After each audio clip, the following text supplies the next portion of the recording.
Alors, je continue mes travaux de linguistique au niveau de la prononciation des mots, de l'utilisation des bons codes. Et la comparaison entre le français et l'anglais est passionnante.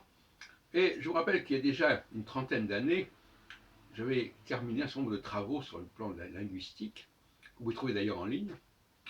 Je crois que ça s'appelle Description du français à la lumière des relations interlinguistiques, 1989, Linguistique populaire, épistémologie, etc., 87.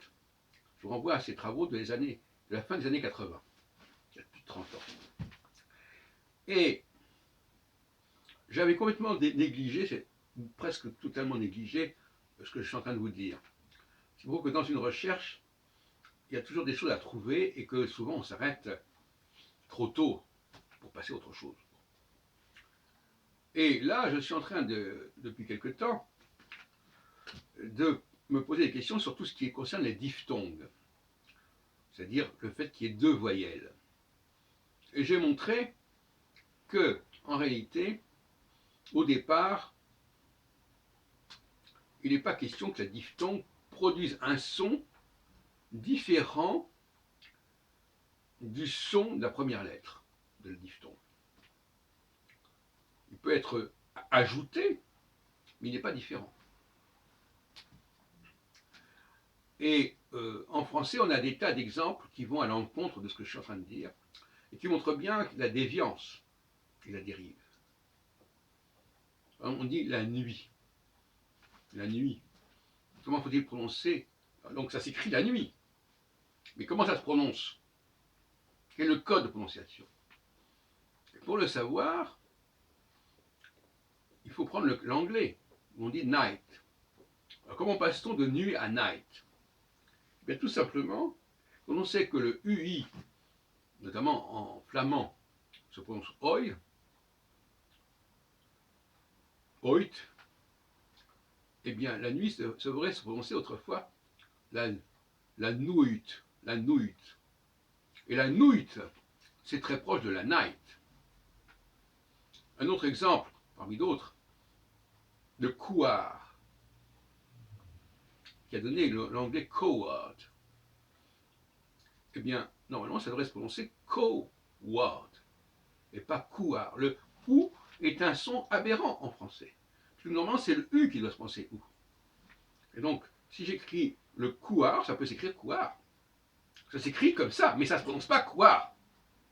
Ça doit se prononcer coward. Parce que le U, placé en deuxième position, ne se prononce plus comme un U ou un OU, mais se prononce comme un W. Donc c'est coward, et ça donnait l'anglais coward. Je vais donner d'autres exemples. Prenons le mot light, qui veut dire lumière en anglais. En réalité, ça vient du français. Parce que, comme il a dit, si night vient de nuit, eh bien light vient de lui, L-U-I-T, qui doit se prononcer luit, luit.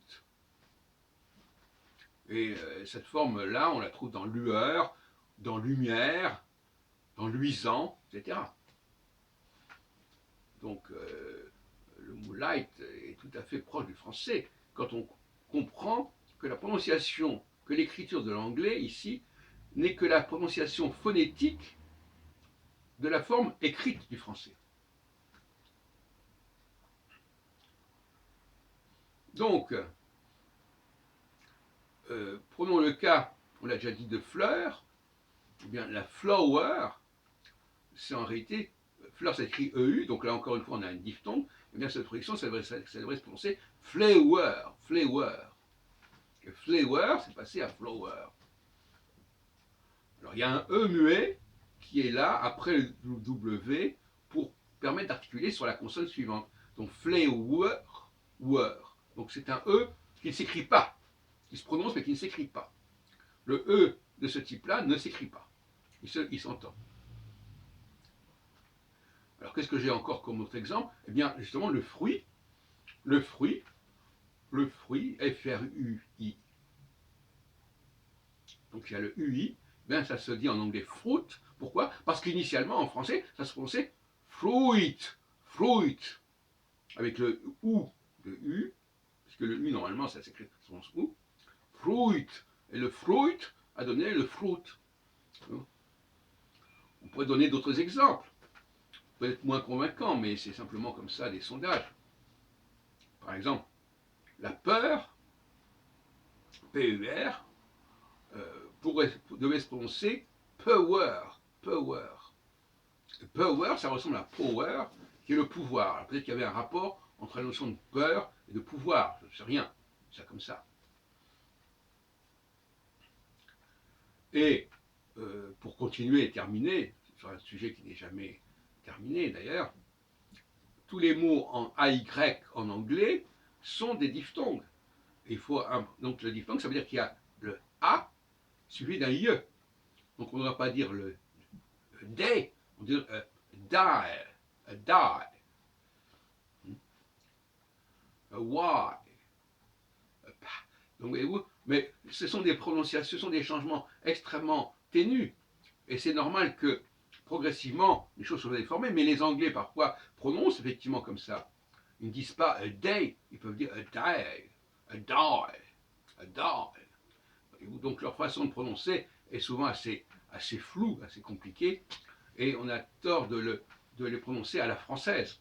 Mais nous, en France, on devrait aussi, quand on a la forme AI, on devrait prononcer, par exemple, il sait, S-A-I-T, qui a donné d'ailleurs, bon, enfin peu importe, il sait, eh bien, ça, il faudrait le prononcer il cite, il cite. Et d'ailleurs, insight, l'anglais, le mot, bon, peu importe, on pourrait discuter là-dessus infiniment, mais c'est ça que j'entendais tout à l'heure quand je parlais de langue corrompue et de pureté de la langue. Là, nous sommes dans la pureté de la langue. La pratique actuelle de la langue n'est pas du tout de l'ordre de la pureté. Ou alors c'est un discours très démagogique.